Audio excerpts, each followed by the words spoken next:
Menurut saya, tindakan perusahaan tersebut tidak mencerminkan prinsip keadilan sosial dan moralitas perusahaan.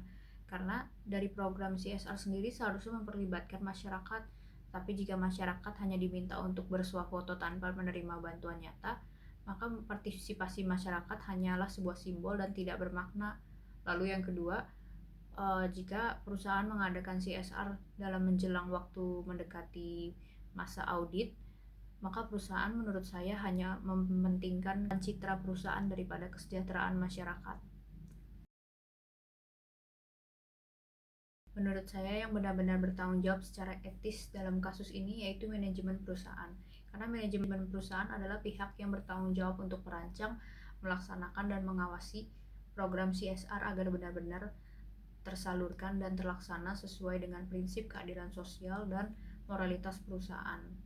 Seharusnya manajemen perusahaan memastikan agar dana benar-benar tersalur untuk kesejahteraan masyarakat. Menurut saya, alasan sekedar formalitas administratif itu tidak benar. Seharusnya program CSR itu menunjukkan dampak positif untuk masyarakat. Tetapi kalau hanya menggunakan alasan sekedar formalitas administratif, maka perusahaan tidak benar-benar menunjukkan tanggung jawab sosial, melainkan hanya formalitas.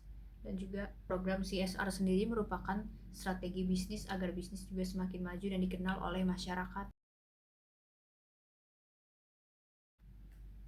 Yang akan saya lakukan yaitu mengadakan tim audit independen agar program CSR benar-benar terawasi dan terlaksana dan benar. Mengajak masyarakat untuk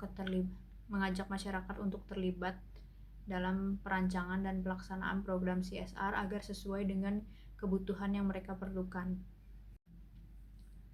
Lalu akan diadakan penerbitan laporan secara berkala dengan jelas mengenai dana yang tersalurkan dan dampak dari program CSR tersebut. Kejujuran dan transparansi berperan dalam membangun kepercayaan masyarakat bagi perusahaan karena jika perusahaan terbuka terhadap aktivitas dan dampak program CSR, masyarakat cenderung merasa lebih dihargai dan diperlakukan secara adil.